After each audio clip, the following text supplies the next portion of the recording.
I'm going to quote Chris Arriola here. He says, "The key is I was a better fighter." And he's talking in reference to the Andy Ruiz fight, because obviously a lot of people are saying that Ruiz was diminished. And Arriola says, no, the key is I was better than they expected. He said, quote, "They didn't expect this, Chris Arriola. You know, no disrespect to him. He came out in great shape, and he was in great shape. This fighter would beat AJ, would easily knock out AJ. But he couldn't do that to me because I am a better fighter. I came in great condition. I was ready for everything. Everything they had to offer. I was ready for it, man." He then goes on to berate the judges. I won't repeat what he said. But he goes on to say they honestly need to have some accountability. They need to show me why they judge the rounds like that. Like, honestly, how? How, dude? A lot of punches, he was hitting my gloves like this. And yeah, did my glove hit my face? My glove hit my own face? Sorry, but dude, his glove never touched me in my face in order for them to give him that round. End quote. Okay, so the main talking point here, of course, is him suggesting that the version of Ruiz that he faced was actually better than the version of Ruiz Anthony Joshua faced. So far from Ruiz being diminished, it's just that Arriola had improved so much that he made Ruiz look bad.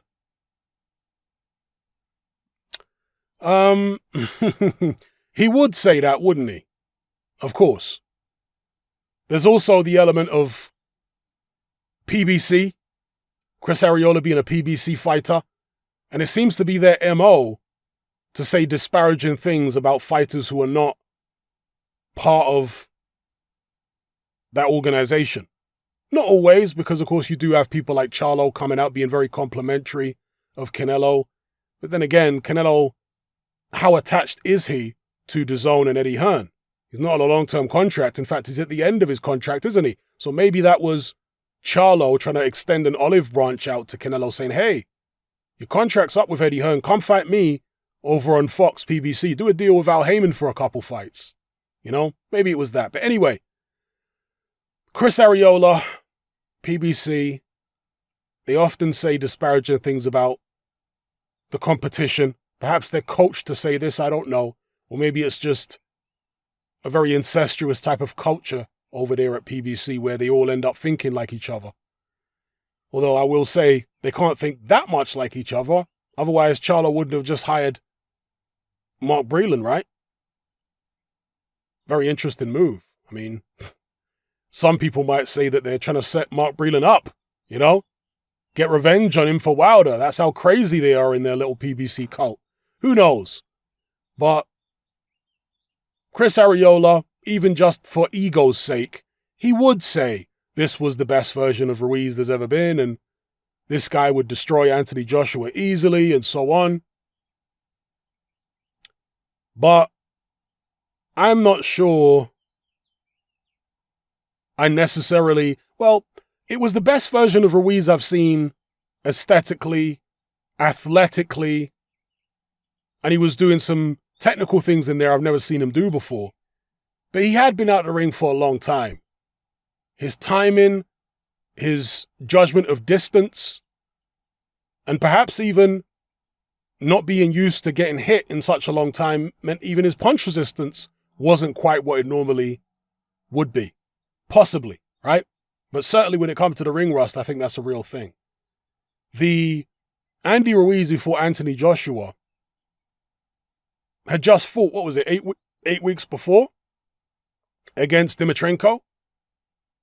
So he was far more active than the Ruiz that Chris Arriola fought. Obviously, Chris Arriola was even less active than Ruiz himself. Touché.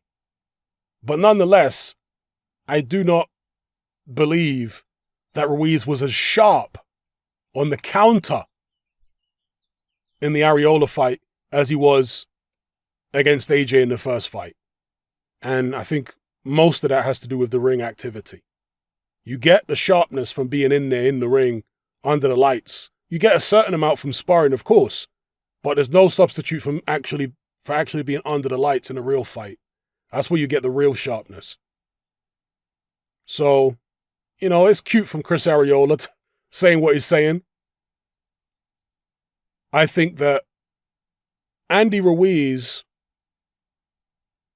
is going to be a dangerous fighter for years to come. I certainly don't see him dominating the division. I certainly don't see him becoming the heavyweight Canelo, at least not in terms of success.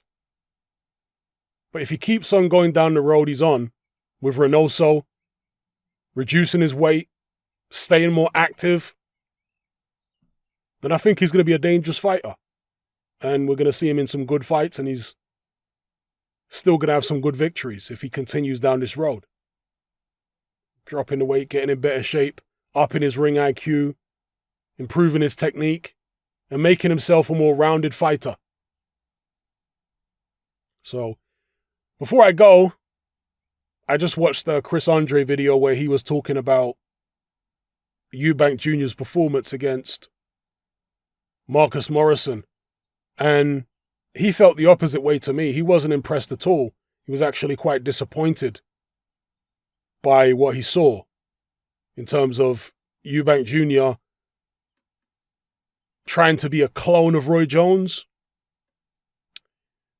I mean, I stand by what I say and respectfully disagree with Chris. And by the way, if you haven't subscribed to Chris Andre's channel, seriously, folks, he is one of the best boxing analysts you'll ever come across. So subscribe to Chris Andre, subscribe to G-Man Boxing, and there's a bunch of other channels who I'm going to big up in subsequent videos that you also should subscribe to. G-Man Boxing, by the way, his work rate is really fantastic. Much better than mine. So big up G-Man Boxing. And he's doing a lot of interviews as well. I like G-Man. The interviews he does with lots of different people. So make sure you check out G-Man. But Chris Andre's video on Eubank Jr. against Morrison, the impression I get is that Chris Andre feels that Eubank Jr. should just try and sharpen and refine the tools he already has, rather than try to develop new tools. And what I mean by that is he seems to be suggesting that Chris Eubank Jr. should try to become a better pressure fighter than he is. Learn better footwork in terms of how to close a man down, get on the inside, get past the jab, and so on. Now, I'm not saying he shouldn't learn those things, he should. But I also think he should be a more rounded fighter. And when I look at the way Chris Eubank Jr. is able to box on the back foot against people like Avni Yildirim, against the Nick Blackwells and the Spike O'Sullivans and all these people, he has a natural aptitude for boxing on the back foot. He can box very well when a guy's coming at him and he's moving away and slipping and dipping and coming back with combinations. He's good at that. So he can box at long range. The issue for Eubank Jr. is in the middle of the ring at long range, when the opponent is not coming at him, but when the opponent is trying to keep it long. That's where he has issues. And so in the Marcus Morrison fight, it was clear to me that Eubank Jr. was trying to actually learn how to box in the middle of the ring, which is something he's never learned how to do before. And I feel like Roy Jones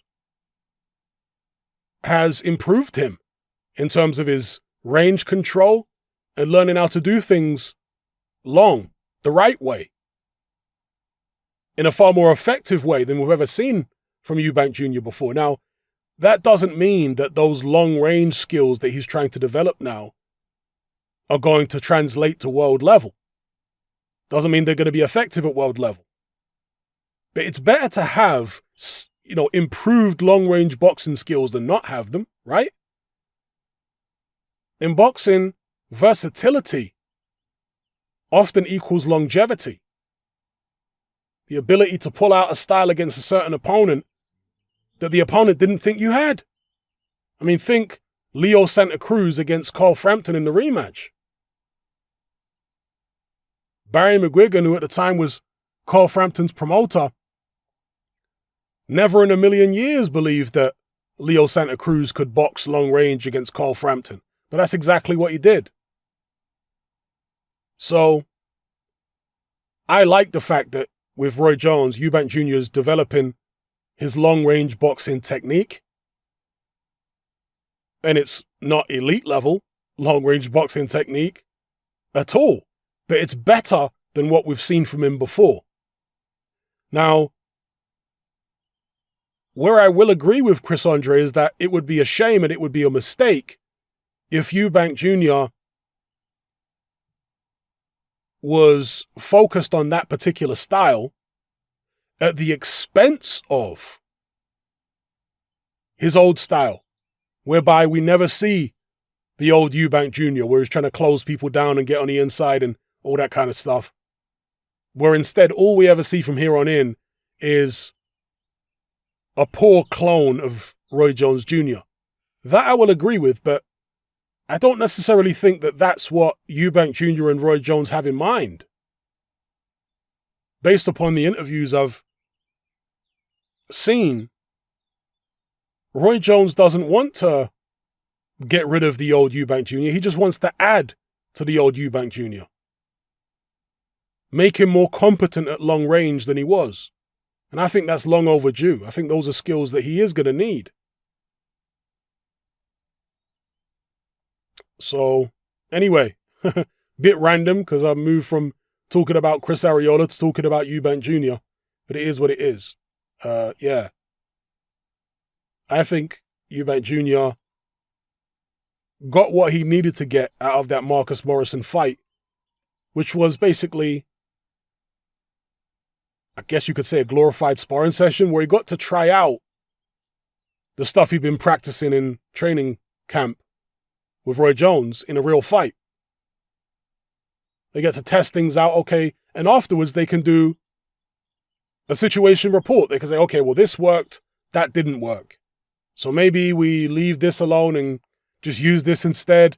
And of course, you got to take it on a fight-by-fight basis. Against some fighters, you're going to implement certain things. You're going to try certain moves, certain strategies, certain styles. And against other opponents, you're not. You're going to want to do something different.